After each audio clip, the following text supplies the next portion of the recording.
얼마 전에 이제 아들과 식사를 하면서 물어본 적이 있었습니다. 너는 아빠가 무섭냐, 안 무섭냐?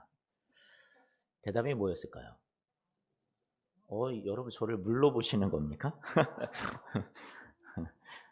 저희 아들이 별로 안 무섭다고 했던 것 같습니다.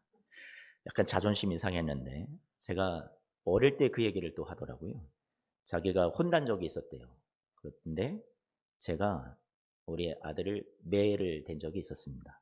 근데 그날 밤에 갑자기 아빠가 들어오더니 그 자기 매 맞은 종아리를 붙잡고 막 울면서 아팠지, 아팠지 이러면서 그 얘기를 하면서 이제 아빠가 좀 물로 보인다 얘기를 하더라고요. 어, 저는 여러분 이런 생각이 있었습니다. 어릴 때 들었던 얘기가 있었잖아요. 그 부모님들이 자식을 혼낸 다음에 나중에 밤에 막 약을 발라주면서 막 이러면 나중에 이 아이가 장성해서 막 감동이 밀려와가지고 그것을 이제 대대로 우리 자식들한테 물려주고 싶은 어떤 그런 감동의 이야기. 근데 이 녀석이 그 얘기를 하면서 아빠 왜 울었어? 하면서 웃더라고요. 그래서 산통이 다 깨졌습니다, 제가. 그 감격이 있었으면 좋겠는데 감격이 아니라 이런 거구나. 여러분에게 묻고 싶습니다. 그날 제가 아이를 매일 데리고 또 앞으로 좀 잘 이렇게 성장하기를 바라는 마음으로 혼내긴 했지만 1번 그날은 아빠의 무한한 이 자식을 향한 사랑이 승리한 날이다. 1번. 2번 자식이 그냥 너무 잘났다. 그냥 뭐든지 하는 게 이쁘고 잘해서 아빠가 그냥 넘어가 준 거다. 용서하고. 여러분 1번입니까? 2번입니까? 네? 2번이에요. 여러분 너무하시네요, 진짜. 여러분 저는 잘난 부모라고 생각하지 않는데 아이가 그래도 잘 자라 주었다고 생각이 됩니다. 지금 이렇게 돌이켜 보니까. 그리고 잘 성장해 주어서 또 하나님의 은혜가 있다고 생각을 합니다. 그런데 오늘 제가 나누고 싶은 우리에게 있어서 영적인 우리 아버지가 되신 하나님은 여러분들에게 저와 같지는 않으신 것 같아요. 저는 되게 소심하고 또 화도 내고 매도 가하고 이러면서 잘 풀리지 않는 사람일 수 있지만 저는 한계가 있죠, 인간적인. 그런데 오늘 나오는 본문 말씀에 나오는 하나님의 모습은 저와는 너무나도 다른 모습을 보여주고 있어서 여러분들과 함께 말씀을 좀 나누고 싶습니다. 구약의 하나님의 백성들이 하나님께 죄를 지어서 심판받아 마땅한 자들이 되었습니다. 이들은 실패한 자들이었어요. 그러면 여러분 이들에게 찾아온 것은 심판이고 저주였습니다. 사는 게 막막하다고 하죠. 앞이 보이지 않는 거죠. 캄캄한 거죠. 그걸 어둠이라고 하잖아요. 우리도 살다가 진짜 막막하다 이런 때가 오기도 하잖아요. 이 구약의 이 하나님 백성들이 그랬습니다. 그래서 이들의 고백이 무엇이냐면 이사야서 8장 말씀에 21절 말씀입니다. 뭐라고 얘기합니까? 이 땅으로 헤매고 곤고하고 굶주리고 격분하고 자기 왕도 자기 하나님도 막 저주하는 이런 어떤 형편이 되었습니다. 자, 22절 말씀을 보니까 이들이 땅을 굽어보아도 환난과 흑암과 고통의 흑암뿐입니다. 다 어둠입니다. 온 자신의 주변을 살펴보면 뭔가 빛이 보이질 않습니다. 소망이 보이질 않습니다. 그런데 이들의 문제가 뭐였어요? 이들에게 이러한 삶을 유발시킨 원인이 뭐였어요? 이들의 죄악이었습니다. 실패한 자들이었습니다. 하나님 백성이 되기에는 너무 모자란 그런 사람이었습니다. 한참 모자랐죠. 어떻게 하면 이들이 이 환난과 흑암 가운데서 벗어날 수 있었을까요? 이들이 실패에도 불구하고 바로 이어서 9장 말씀에 8장 말씀 방금 읽었단 말이에요. 이사야서. 근데 9장 말씀을 가면 바로 앞장이 무색하리만큼 하나님이 회복을 또 말씀하십니다. 그러면 같이 9장 2절 말씀을 읽어볼까요? 9장 2절입니다. 함께 읽습니다. 시작. 흑암에 행하던 백성이 큰 빛을 보고 사망의 그늘진 땅에 거주하던 자에게 빛이 비치도다. 네. 어둠이었는데 빛을 비춰주시네요. 그리고 이들에게 3절 말씀을 보니까 어떤 얘기들이 나오냐면 이 나라를 다시 창성하게 하고 즐거움을 더하게 해주시겠다 이렇게 약속해 주시는 거예요. 회복을 말씀하시는 거죠. 여러분에게 묻고 싶은 건 이들이 이렇게 회복될 수 있는 조건이 뭐였냐는 거예요. 뭐가 조건이 됐을까요? 어떤 게 이 뒤에 9장에 나오는 회복을 불러오게 되었을까요? 이들이 오늘 8장과 9장 사이에 금식하며 회개했다더라. 이런 내용이 보질 않습니다. 이들이 하나님 앞에 예배에 목숨을 걸고 예배 생활을 힘썼다더라. 뭐 헌금을 많이 하나님 앞에 드리고 바쳤더라. 봉사를 많이 했다더라. 이런 내용이 오늘 8장과 9장 사이의 그 짧은 그 장 사이에 여러분 보이지를 않습니다. 그런데 왜 갑자기 9장에서 이러한 회복을 말씀하시는 걸까요? 답은 어디 있냐면 바로 7절 말씀에 나옵니다. 우리 7절 말씀을 같이 한 번만 읽어볼까요? 7절 말씀 읽어보겠습니다. 그 정사와 평강의 더함이 무궁하며 또 다윗의 왕자와 그의 나라에 군림하여 그 나라를 굳세우고 지금 이후로 영원히 정의와 공의로 그것을 보존하실 것이라. 만군의 여호와의 열심히 이를 이루시리라. 여러분 답은 사람이 만들어내는 어떤 열심, 헌신, 회개, 기도, 예배 여기에 있지가 않고 7절 말씀에 무엇을 말씀하고 있냐면 만군의 여호와의 열심이 이 회복을 어떻게 한다고요? 일으킨다라고 말씀해 주고 있습니다. 만군의 여호와의 열심이요. 회복의 조건은 만군의 여호와의 열심이었습니다. 우리를 하나님의 백성 삼으시려는, 우리를 구원하시려는 하나님의 열심이 이들을 다시 한번 기회를 주시고 일으키시고 회복을 주셨던 거죠. 이들의 실패가 이들의 운명과 결론이 되지 않도록 하나님께서는 포기할 수 없으셔서 당신이 열심을 내셔서 하나님께서 이들에게 회복을 주시기를 시작하신 거죠. 그러면 그 회복이 여러분 눈에 보여야 되잖아요. 하나님 그냥 회복만 주신다라고 말씀하시는 것이 아니라 우리에게 실제로 와 닿고 피부로 느낄 수 있는 그 회복을 이들이 보아야 되잖아요. 그래서 하나님이 주시는 그 열심이 무엇인지, 하나님이 이들을 일으키시겠다라고, 이들을 하나님께서 다시금 하나님의 백성으로 만드시겠다라고 나타내 주신 그 하나님의 열심의 행위가, 표현이 무엇이냐? 우리는 그 증거를 가지고 있습니다. 우리 같이 뭘로 나타나는지 6절 말씀에서 얘기해 주고 있습니다. 함께 읽어볼까요? 이는 한 아기가 우리에게 낳고 한 아들을 우리에게, 여러분 어떻게 나타났어요? 하나님의 그 열심히 이루신다라는, 하나님이 주시는 그 열심으로 이루시는 그 회복이 이 타락한 백성, 하나님 앞에 실패한 백성들에게 나타나는데 어떻게 나타난다라고 얘기해 주고 있어요? 한 아기가 우리에게 낳고 한 아들을 우리에게 주신 바, 이것을 통해서 하나님께서 우리에게 회복을 주신다라고 말씀해 주고 있습니다. 여러분 이 말씀에서 이 표현을 주목해 주십시오. 우리에게 낳고 우리에게 주신 바 되었다. 하나님이요, 오늘 예수 그리스도를 이 땅에 보내신 성탄을 우리가 이제 절기를 보내고 있습니다. 이 크리스마스에 우리는 무엇을 주목해야 되냐면, 이 크리스마스는 누구를 위한 거예요? 따라서 하겠습니다. 우리를 위한 것이고 우리를 위한 사건입니다. 우리를 위한 거라고 말씀해 주고 있습니다. 6절 말씀 한 번만 더 띄워주세요. 한 아기가 우리에게 낳고 아들을 우리에게 주셨다라고 말씀해 주고 있습니다. 강조되고 있잖아요. 예수님의 잉태는 우리의 죄를 짊어지시기 위해서 이 땅에 오신 겁니다. 예수님의 십자가 사역도 우리를 살리기 위해서 예수님께서 십자가를 져주신 겁니다.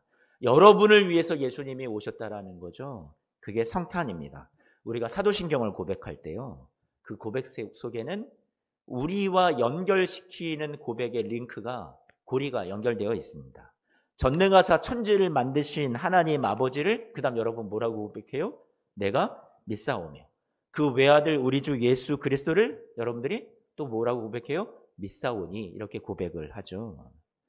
여러분 우리가 이 고백을 나에게 주신 것으로 이 은혜와 선물을 우리가 받을 때 여러분 우리에게는 진짜 이 말씀이 진리가 되고 우리를 살리는 하나님의 선물이 됩니다. 이 고백은 단순히 외우라고 여러분들에게 주어진 사도신경 신앙 고백도 아니잖아요. 여러분들이 이 말씀, 이 사도신경을 우리가 앞에 예배 때 이렇게 하게 되는 것은 또박또박 읽어도 상관없습니다. 제가 그래서 여러분 눈 안 감고 저는 그냥 읽잖아요. 여러분들이 이것을 뭐 꼭 암송해야 된다라기보다 저는 더 중요한 건 그 하나하나의 문구를 내 마음을 담아서 내 것으로 삼아서 고백하는 게 중요하다라고 생각이 됩니다. 그래서 제가 여러분들에게 말씀드리고 싶은 건 이 고백 속에 이런 이야기들이 있잖아요. 예수님이 잉태되신 것. 우리는 그 앞에 요 5글자를 꼭 넣었으면 좋겠어요. 우리 마음으로. 우리를 위해 잉태되시고, 우리를 위해 태어나시고, 우리를 위해 고난받으시고, 우리를 위해 부활하시고, 우리를 위해 하늘에 오르시고, 우리를 위해 다시 오실 주님이라는 것을 우리가 고백했으면 좋겠다라는 거죠. 여러분, 예수님께서 자신을 위해서 이런 일들을 하셨을까요? 잉태되시고 태어나시고 고난받으시고 부활하시고 하늘에 오르시고. 여러분, 이 일들을 자기 자신을 위해서 이런 일을 하시는 분이 아니라고요. 그렇죠? 오로지 누구를 위해서요? 우리를 위한 거죠. 그래서 예수님이 태어나신 날 이 성탄절은, 크리스마스는 하나님의 선물이라고 여러분들에게 말씀드리고 싶습니다. 우리가 어떤 공로, 자격을 갖추어서 받은 게 아니죠. 크리스마스는 전적으로 하나님의 은혜로, 하나님의 열심으로 우리에게 주어진 것입니다. 로마서 8장 32절 말씀에 그래서 이렇게 말씀하죠. 뭐라고 말씀합니까? 자기 아들을 아끼지 아니하시고 우리 모든 사람을 위하여서 어떻게 하셨다고요? 내주신 이가 어찌 그 아들과 함께 모든 것을 우리에게 주시지 아니하겠느냐. 아들을 주신 하나님, 그 아들을 주셨는데 무엇인들 아낄 것이 있겠는가? 예수를 주셨다라는 것은 우리가 믿는 하나님 아버지가 어떤 분이신가, 그것에 대한 가장 확실한 증거가 됩니다. 예수님을 우리가 이 땅에 보내주신 성탄절에, 크리스마스에 우리는 무엇으로 가슴속에 확신을 해야 되냐면, 와, 하나님이 정말 우리를 끔찍히도 사랑하시는구나. 이것을 우리는 확신할 수 있어야 됩니다. 성탄절은 가장 강력하고 분명한 증거가 되는 거예요. 여러분들이 하나님의 사랑을 받고 있다라는 증거입니다. 하나님께서 우리를 위해서 얼마만큼 우리를 위해서 일해 주실 수 있는지를 드러내신 진정한 계시입니다. 우리를 구원하시기 위해서 하나님이 대체 어디까지 하실 수 있는지, 사람의 몸을 입고 오신 하나님, 하늘의 보좌를 다 버리신 하나님, 거기까지를 보여주신 하나님의 열심이 있었던 사건입니다. 그래서 여러분, 로마서 8장 30절, 31절 말씀 보니까 여러분들 정하셨을 뿐만 아니라 우리를 부르시고 우리를 의롭다 하시고 의롭다 한 우리를 영화롭게 하고, 31절 로마서 8장 31절 말씀에 하나님이 우리를 위하시면 누가 우리를 대적하겠느냐.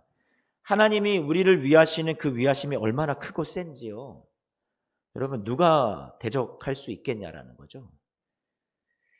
이렇게까지 우리에게 하나님이 열심이신 이유가 뭔가요? 우리가 정의로워서요? 여러분의 행실이 의롭습니까? 아니, 뭐가 이쁘다고 사람 몸을 입고 죄인을 구원하시려 이 죄악된 세상을 찾아오신다라는 말입니까? 세상에서는 정의를 어떻게 이루나요? 세상에서 정의는 어떻게 이루려고 하죠? 악인을 몰아내죠. 악을 뿌리 뽑으려고만 하죠. 그래야 정의가 설 수 있다고 생각을 합니다. 틀린 자들을 다 몰아내야, 잘못된 자들을 다 색출해내야 정의가 선다라고 생각을 하죠. 과연 이 정의의 칼날에 살아남을 수 있는 자는 얼마나 될까요? 여러분들이 이 정의의 칼날 앞에 선다면 우리 가운데 과연 우리가 이 정의 앞에 설 수 있는 사람들이 있을까요? 두렵운 정의입니다. 세상의 정의는요. 그렇지만 하나님의 정의를 한 번만 보세요. 하나님의 정의는요, 우리에게 그 의로움을 찾은 다음에 정의를 이루시는 것이 아니라 당신이 갖고 있는 의로움으로 우리를 온전히 구원하시고 죄 용서하시고, 그리고 당신의 의로움을 우리에게 입혀주시는 정의입니다. 그게 하나님이 이루시는 정의죠. 로마서 3장입니다. 모든 사람이 죄를 범해서 하나님의 영광에 이르지 못했습니다. 23절 말씀이죠. 그리스도 안에 있는 속량으로 말미암아 하나님의 은혜로 값없이 우리가 의롭다 하심을 얻었다라고 말씀하고 있습니다. 25절 말씀에는 우리의 죄를 하나님이 참으시면서, 길이 참으시면서 간과하시고 용서하셨다라고 말씀해 주시고, 25절 말씀에 자신이 의로우신 분인데 우리는 의롭지 않았는데 예수님을 통해서 예수 믿는 자를 의롭다라고 여겨주신다라고 말씀해주고 있습니다. 죄인된 우리를 심판하시는 것이 아니라 아들을 보내사 그의 피로 우리 죄값을 다 속량시키시는 선물을 주셔서 우리를 의롭다라고 해주시는 것으로 하나님의 정의를 이루셨습니다. 그게 우리가 믿는 복음이죠. 예수님이 지금 당장 오시면 여러분 한 번만 생각해 보세요. 여러분 어때요? 여러분 자신 있으세요? 예수님이 지금 당장 오시면 곤란해 하실 분이 혹시 여기 계십니까? 아직 덜 준비됐는데 좀 더 나중에 오셔야 안심입니다. 혹시 그런 분 있으시면 저와 함께 한번 손을 들어주시죠. 내가 아닌 예수로 인한 구원이기 때문에 여러분들은 오늘 주 예수여 어서 오시옵소서, 마라나타 주 예수여 오시옵소서 이렇게 고백할 수 있는 여러분들의 믿음이 근거가 꼭 있게 되시기를 축복합니다. 내가 아니라 누구로 인한 구원이라고요? 예수로 인한 구원이요. 하나님의 아들 예수님이 우리를 위해 이 땅에 오신 성탄이요, 취소할 수 없는 역사적인 사실이고 그것이 우리에게 구원의 시작이 되었듯이 예수로 인한 십자가 구원도 역사적으로 일어난 변개치 못할 사실이고 구원의 완성이고 우리에게 선물이 되었습니다. 그렇다면 여러분, 예수님의 오심도 예수님의 십자가 사랑도 이 은혜를 우리에게 언제 주신 건가요? 우리에게 언제 주셨어요? 예수님이 언제 찾아오셨어요? 이 백성들이 죄 짓고 있었을 때, 타락했을 때, 심판받아 마땅했을 때. 예수님이 언제 십자가를 져주셨어요? 로마서 5장 말씀을 보면 우리가 아직 연약할 때, 우리가 아직 죄인일 때, 우리가 원수로 행할 때 우리를 위해서 오시고 죽으셨다라고 말씀해주고 있습니다. 누굴 구원하고 누굴 버릴지 차별하고 의의 잣대로 평가하시기보다 어느 누구도 이 사랑에서 소외되지 않도록 주님께서 사랑하셔서 오셨습니다. 사랑하셔서 죽으셨습니다. 이런 방법을 통해서 하나님은요, 당신의 영광을 거두십니다. 보통 영광을 우리에게 얻으시려면, 세상에서 영광을 얻으시려면 여러분 높아져야죠. 그렇죠? 높은 자리에 올라가서 권력을 행사해야죠. 내가 한마디만 하면 다 끝이야. 세상을 발끝에 두어야 영광을 얻는다 생각을 합니다. 그런데 이게 세상이 얻는 영광을 얻는 방식이라면 하나님의 영광은 그런 데 있지 않습니다. 성탄절 이 크리스마스에 우리는 예수님의 탄생에서부터 하나님의 영광은 다르다라는 걸 우리는 알게 됩니다. 아니 여느 신화의 이야기처럼 뭐 알에서 태어난다든가 아니면 뭐 바다에서 영웅으로 태어난다든가 뭔가 기적적이잖아요. 엄청난 초자연적인 역사처럼 보이잖아요. 근데 주님은 왜 마국간 말밥통에서 그것도 태어나십니까? 아니 말씀으로 천지를 창조하신 분이시잖아요. 예수님이 창조 사역에 같이 동참하셨었잖아요. 그러면 저 높은 곳에서 그냥 계신 채 천사를 대신시키거나 아니면 말씀 한마디로 그냥 명령만 내리셔서 우리를 그냥 말 잘 듣게 만들어 버리시지, 왜 그분은 사람의 몸을 입고 이 죄인된 몸을 입고 이 세상의 낮은 곳에 찾아오셔야만 했냐라는 거예요. 하나님의 영광을 얻으시는 방식은 바로 이러한 방식으로 찾아오시기 때문에 그런 것 같습니다. 그래서 우리에게 더욱더 값진 크리스마스입니다. 크리스마스에 우리는 자신을 낮추어 찾아오신 하나님, 그 하나님을 감격할 수 있는 우리의 모습이 있어야 된다 생각을 합니다. 여러분 이게 감동이 되세요? 여러분들이 십자가를 생각하면 여러분들에게 감동일 수 있는데 여러분 성탄절도 여러분들에게 감격이 되고 계세요? 여러분 예수님이 십자가를 지신 것이 어려울까요? 아니면 성탄절처럼 사람이 되어서 오신 하나님이 더 어려운 일일까요? 경중은 가릴 수 있는 것은 아니지만 우리가 십자가를 생각하면 감격하고 우리가 눈물 흘리고 이럴 때가 많지만 성탄절 이것이 우리에게 단순한 그냥 즐기고 기뻐하고 노는 그런 날이 아니라 우리에게 어마어마한 감격으로 다가올 수 있는 그런 성탄절이 되었으면 좋겠습니다. 사랑하는 성도 여러분, 주님께서 여러분 어디를 찾아오셨어요? 죄인된 자리를 찾아오셨어요. 어둠의 자리를 찾아오셨어요. 그들이 스스로 일어날 수 없을 때 그 낮은 자리까지 우리더러 오라 하지 아니하시고 하나님이신 분이 사람의 몸을 입고 찾아오셨단 말이에요.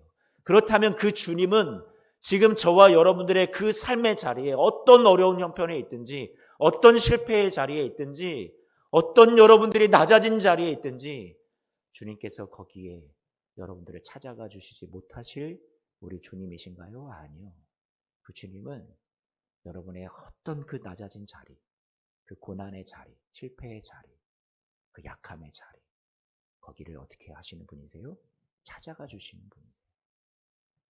이 구약의 백성들이 만막할 때 하나님이 이 약속을 주셨듯이 오늘 우리가 살아가는 이 현대 사회가 너무나도 만막하고 어둠뿐인 현실을 살아갈 때 하나님께서 오늘 성탄을 통해서 말씀하시는 것은 내가 너의 그 자리에 오늘도 찾아간다.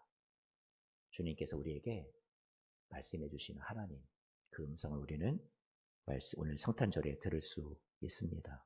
사랑하는 성도 여러분, 자격이 없는 것 아닐까? 나는 이런 꼴인데 사랑을 받을 수 있을까? 이런 식의 생각은요, 예수라는 이름, 그 이름을 부를 자격이 이게 어떤 자들에게 주어지는 것인지를 잘 모르는 겁니다. 예수의 이름을 부를 자격이 우리 같은 자들에게 주어진 것이 어떤 은혜요, 얼마만한 선물이며 어느 정도 깊이로 우리에게 주어진 것인지를 여러분 우리가 아직 실감을 못 하시는 겁니다. 예수라는 이름 속에 어느 누구에게나 어떤 자리에나 어떤 형편에나 하나님의 사랑이, 하나님의 열심이 미치지 못할 곳이 없다라는 것을 우리는 그 이름 속에서 우리는 확신할 수 있어야 합니다. 우리를 위해서 이 땅에 오시고요, 우리 죄를 위해서 죽으시고요, 우리를 구원하기 위해서 우리 손에 자신을 온전히 내어주신 주님, 마침내 부활하시고 하늘과 땅의 권세를 가지고서 승리하신 모습으로 예수님이 당신을 저와 여러분과 묶어버리십니다. 운명을 같이 하시는 분이 되셨어요. 예수님을 믿는다라는 말은 이제 그래서 더 이상 나 혼자가 아니라는 말이죠. 여러분들이 예수님을 믿는다라는 건 내 운명 사주팔자, 여러분 그렇게 정해진 대로 여러분들이 살아갈 인생이 아니라는 거예요. 여러분들에게 안 좋은 일이 생기고 불행이고 실패와 절망으로 끝날 인생이 아니라는 거예요. 예수님께서 여러분들을 당신과 묶어버리셨다니까요. 승리의 이름과. 그래서 오직 예수뿐이네라는 그런 가사, 찬양의 가사가, 이런 찬양 가사가 있죠. 세상 평안과 위로 내게 없어도 오직 예수뿐이네. 크신 계획 다 볼 수도 없고 작은 고난에 지쳐도 주께 묶인 나의 모든 삶 버티고 견디게 하시네. 아멘이죠. 여러분, 미련함과 연약함, 게으름과 실수, 변개와 불신, 낙심과 자괴, 무능과 패배가 나라면 그게 나 혼자, 여러분의 혼자의 인생으로는 이런 모습밖에 우리는 보일 수 없어요. 그런데 그런 우리에게 지혜와 강함과 성실과 성공과 신실과 믿음과 능력과 승리 되신 예수님이 자신을 우리에게 온전히 내어주시고 여러분과 한 몸이 되셨다고요. 우리를 묶어버리셨다고요. 그러면 여러분 이 모든 게 다 우리께 되는 거예요. 지혜와 강함과 성실과 성공과 신실과 믿음과 능력과 승리가 나와는 무관해 보였던 것 같지만, 나와는 거리가 먼 것 같아 보였던 그 모습이지만 이 모든 게 누구께 되는 거예요? 우리께 되는 거죠. 누구 때문에? 예수님 때문에. 여러분은 하나님께서 여러분의 믿음 하나에만 여러분들을 묶어놓지 않으셨다고요. 내 믿음 하나에 내 인생이 앞으로 묶여 있다고 생각을 해보세요. 그럼 얼마나 여러분 우리가 소망이 없겠어요. 그런데 예수님께서 저와 여러분의 인생을 당신의 이름과 함께, 승리의 이름과 함께 묶어 놓으셨어요. 나의 삶이, 나의 운명이, 나의 믿음이, 나의 능력, 이 모든 것이 이제는 내 힘으로만 살아가는 것이 아니라 예수라는 이름 속에 여러분들이 같이 묶여서 우리에게 주어진 이 인생을 앞으로 살아가게 된다는 것을 여러분 믿으시기를 주님의 이름으로 축복합니다. 이것이 여러분 복음이고 성탄절에 우리가 다시 한번 새겨야 될 하나님의 말씀이죠. 그러니까 사도 바울이 갈라디아서 2장 20절 말씀에 뭐라고 고백했어요? 이제는 내가 사는 것이 아니라 내 안에 누가 산다고요? 예수가 사는 것이다. 여러분이 이 세상 혼자 살아가는 건 아니라 내 안에 누가 같이 살아가세요? 예수가 같이 살아가시는 거죠. 나 혼자는 설 수 없어요. 나 혼자는 믿음도 자신이 없어요. 그런데 이제 내가 이 못난 연약하기 짝이 없는 육체를 입고 살아가면서 또 실수하고 또 죄 지을 텐데 그럼에도 불구하고 내가 살아가는 것은 무엇 때문에 살아가요? 따라서 하겠습니다. 하나님의 아들을 믿는 믿음 안에서 사는 것이라. 여러분 믿을 구석이 뭐가 있어요? 내 자신에게 없죠. 우리는 믿을 구석이 뭐밖에 없어요? 나를 위해서 자기 자신을 버리신 하나님의 아들을 믿는 믿음. 여러분 우리가 단단히 붙잡아야 될 게 뭐예요? 이것밖에 없는 거죠. 요한복음 14장 말씀을 가면 예수님께서 제자들에게 야 너희들이 예수님께서 이제 14장 말씀을 보면 제자들과 이제 헤어질 날이 얼마 남지 않았단 말이에요. 곧 예수님은 십자가 지시고 제자들을 떠나실 날이 가까우고 있었습니다. 그때 제자들에게 이런 얘기를 해주시죠. 12절 말씀입니다. 같이 12절부터 14절까지 함께 읽어보겠습니다. 시작. 진실로 진실로 너희에게 이르노니 나를 믿는 자는 내가 하는 일을 그도 할 것이요 또한 그보다 큰 일도 하리니 이는 내가 아버지께로 감이라. 너희가 내 이름으로 무엇을 구하든지 내가 행하리니 이는 아버지로 하여금 아들로 말미암아 영광을 받으시게 하려 함이라. 14절 같이 한번 읽을까요? 내 이름으로 무엇이든지 내게 구하면 내가 행하리라. 여러분 이 말씀 왜 주셨을까요? 예수님께서 한번 생각을 한번 해보세요. 이 예수의 이름을 언제 써먹으라고 주신 걸까요?